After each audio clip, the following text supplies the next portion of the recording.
Oh, hello. I didn't see you there. Welcome to an informative, exciting adventure through American cultural history. We will begin in the 1920s and travel across the stormy seas of American life through the 70s. So sit back and enjoy the ride. 20s. In the Roaring Twenties, America isolated itself from the rest of the world. Prosperity abounded and standards of living rose dramatically. New forms of entertainment and leisure, new products and advertising, and new technologies created an inferno of cultural activity in America. One of the largest cultural changes in the 1920s was that of literature. Disillusionment after the First World War made way for a rebellious, alienated style in many young authors. These trailblazers were known as the Lost Generation, and often exiled themselves to live and work in France. Authors such as Ernest Hemingway, F. Scott Fitzgerald, William Faulkner, and E. E. Cummings belonged to this group. They changed the face of modern literature, believing in freedom of thought and writing openly about sex. The Harlem Renaissance also took place at this time, producing African-American artists, authors, and musicians such as Langston Hughes and Zora Neale Hurston. Jazz music was especially prevalent in Harlem. Prohibition paved the way for several large cultural changes. Thirsty Americans opened speakeasies, where the characteristics of the Jazz age flourished. Bootlegging became a profitable business, leading to a rise in crime and a rise in the influence of gangsters such as Al Capone. The 20s were also full of changes for women. The 19th Amendment, passed in 1920, gave women the right to vote. Women were also seen more and more in the workplace. Fads of the day included dances such as the Charleston, sports, especially baseball, and marathons. The excitement and energy of the decade, however, did not come without some ignorance and violence. The Red Scare in the early 20s and an increase in immigration led to an isolationist movement in the country. The Ku Klux Klan was also very active, reflecting the feelings of nativism and the general racism and ignorance at play during this time. As America cut itself off more and more from the rest of the world, prosperity grew. This led to the increasing popularity of such things as automobiles, movies, and radios. Freedom, especially that of women and youths, increased with the advent of cars. Silent stars such as Rudolph Valentino graced the screen, and celebrities became more important with the first talking picture in 1926 and the first Academy Awards in 1927. As prosperity rose, more of these indulgences and leisure activities were enjoyed, and people began buying on credit. The economic boom, however, would not last. On Black Thursday, October 24, 1929, the stock market crashed, creating a depression that would last into the 30s, greatly affecting American cultural life. 30s! The prosperity of the 20s peaked too soon. After the stock market crash of 1929, America plunged into a cold bucket of failure and despair, the Great Depression. The spirit of the nation was crushed and its people jobless. They had lost everything. Culture was neglected as people waited in breadlines and begged on the streets. Low-cost entertainment was used to distract Americans from the financial catastrophe. Movies, board games, and parlor games were popular. People crowded around radios to listen to baseball games and Roosevelt's fireside chats. During the Depression, education was a disaster. People were unable to pay taxes or provide supplies and clothing for their children. Terms were shortened, and students dropped out because they were forced to pay tuition. Children across America learned to read using inexpensive Dick and Jane books and enjoyed reading quirky stories of Dr. Seuss. Because of the lack of income, American families turned to cheap leisure pursuits. President Roosevelt encouraged stamp collecting as a popular hobby. The game Monopoly was introduced, and 20,000 sets were sold within a week. Horse racing was legalized in 21 states in the 1930s, as Americans used gambling as a means to increase their income. Hollywood stars ditched Paris fashions for the lower-cost American designers. Music in the 30s, for example the popular song Brother Can You Spare a Dime, often reflected the hardships of the time. Big band music exhibited by Glenn Miller and Benny Goodman was also very popular. The radio was extremely popular, with around 80% of Americans tuning into soap operas, comedy programs, news programs, and comic book serials. This new media changed drastically the way news was spread.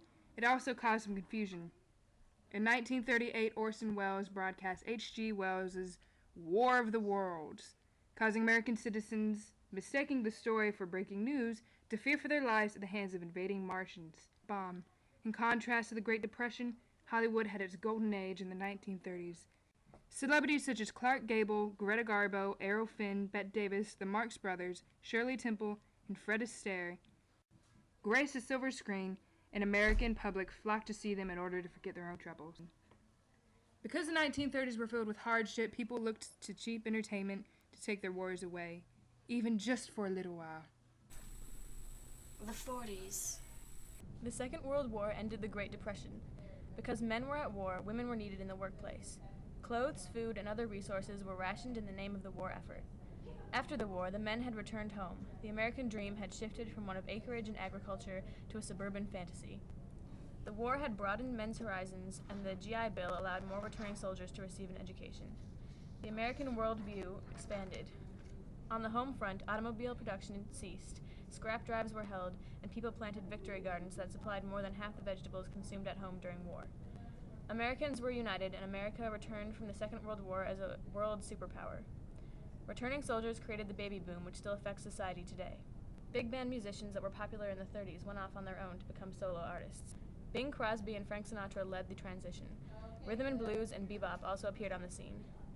This sound marked the emergence of African Americans into popular mainstream music. Radio was the lifeline of Americans in the 40s. It provided news, music, and entertainment, and was much like television today. The 40s were the heyday of film. Gary Cooper, Humphrey Bogart, Katharine Hepburn, Cary Grant, Bette Davis, Joan Crawford, Jimmy Stewart, Marlon Brando, Marilyn Monroe, Elizabeth Taylor, and Lana Turner were the leading movie actors of the decade. Disney also took off during this decade with movies like Bambi, Fantasia, and Dumbo. The jitterbug appeared at the beginning of the decade, one of the first dances to allow the individual dancers to express themselves. GIs took dancing overseas with them, dancing with local girls, barmaids, and even each other.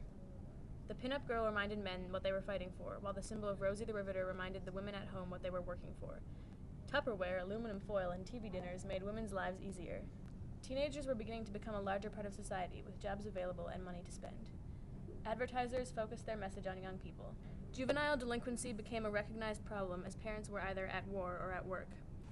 After the war, Christian Dior introduced feminine dresses with tight waists and full skirts. High heels replaced more comfortable shoes, and makeup became more acceptable. Although the 40s were dominated by the war, American culture flourished and added to the sense of unity created by the war effort. 50s. In the 1950s, Americans found themselves in a World. where rations were not needed and where the concentration and dedication that had been necessary for the war effort can now be placed in the home and raising of a family. Thus began the baby boom and the buying of goods that had not been available during the war, expanding the economy and leading to huge growth in the population. Because of this focus on family and because of the Success. of the economy, more and more people bought single houses and the suburbs were born. On the surface, America was a prosperous, happy country. When we think back to this decade, we often remember the conservative suburban culture of housewives, vacuums, and preternaturally clean kitchens. But the advent of the Cold War and the fear of communism loomed like a black cloud over this cheerful fantasy. Many people were questioning the conformity, family values, and supposed greatness of America in the 1950s.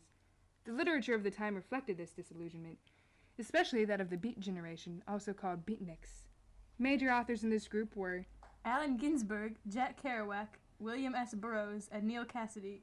their works, like Kerouac's On the Road, and Ginsberg's Howl, spoke of the dangers and conformity of the establishment. Science fiction also became popular as Ray Bradbury and Isaac Asimov led the way into the future with stories of space travel. Although these countercultures were very prevalent in the 1950s, the general public was very conservative and religious, banding together against communism. This conservatism was reflected in the fashion of the time. Women wore long dresses singed at the waist, and men wore gray flannel suits. Teenagers, however, often had a more rebellious style, with the influence of James Dean and his iconic movie, Rebel Without a Cause. A new type of teenage attitude was born. Music in the 50s was defined by rock and roll, especially popular with the disenchanted and rebellious youth. Artists like Elvis Presley, Buddy Holly, and Jerry Lee Lewis influenced this generation. Televisions greatly affected the culture of the 1950s. People began to accept what they had saw on TV as the American ideal. Civil rights issues were at the forefront of all American minds in this decade. In 1954, Brown versus the Board of Education of Topeka ruled that the separate but equal education policy was unconstitutional, and the schools began to integrate. At Central High School in Little Rock, Arkansas, conflicts arose when black students enrolled, and authorities had to be called in to escort the students into the building. The 1950s were a time of great change in the American culture. Although American people were conservative, it was also a time when the ideals and conformities of suburban America were questioned, and a youthful, rebellious movement began to form. The 60s. In the 60s, America shifted away from the conservative 50s. Baby boomers had become teenagers and young adults, and these young people wanted change. These changes affected many aspects of American life and are continuing to evolve today. In 1961, the first president born in the 20th century took office. John F. Kennedy's young, charismatic appeal made him and his family the first celebrities to grace the White House. However, Kennedy had his flaws. Although he and his wife, Jackie, appeared perfect in the public eye from their shiny shoes to their nicely coiffed hairdos, Kennedy was known for his infidelity. Kennedy's brief presidency is referred to as Camelot due to the idyllic happiness of the time. On November 22, 1963, Kennedy was assassinated in Dallas, Texas. In the middle 60s, college campuses became scenes of protest as the United States became more involved in the Vietnam War. The draft caused people to flee to Canada in protest. Those who were drafted often disrespected their officers and did not believe in the fight. The civil rights movement transformed American society in the 1960s. Martin Luther King Jr. began the movement peacefully, leading sit-ins and organized protests. In 1963, he led the March on Washington, where he gave the I Have a Dream speech. Malcolm X said that African Americans should defend themselves from aggressors and have freedom and equality by whatever means necessary. He was heavily criticized for preaching violence and black supremacy. Martin Luther King Jr. was assassinated in 1968, and Malcolm X was assassinated in 1965. In the mid-60s, the hippie was born. They opposed the war, listened to psychedelic rock, did drugs to experience other levels of consciousness, and embraced the sexual revolution. Men wore their hair longer, and women sported menswear-inspired looks and Scandalous. miniskirts. Psychedelic clothes in bright colors were popular for both men and women. In the 60s, the English rock band, known as the Beatles, burst onto the music scene with music that appealed to everyone. The musical event of the decade was Woodstock, an epic 3-day music festival. The youthful, revolutionary 60s transformed American society, and the changes that occurred still affect America today.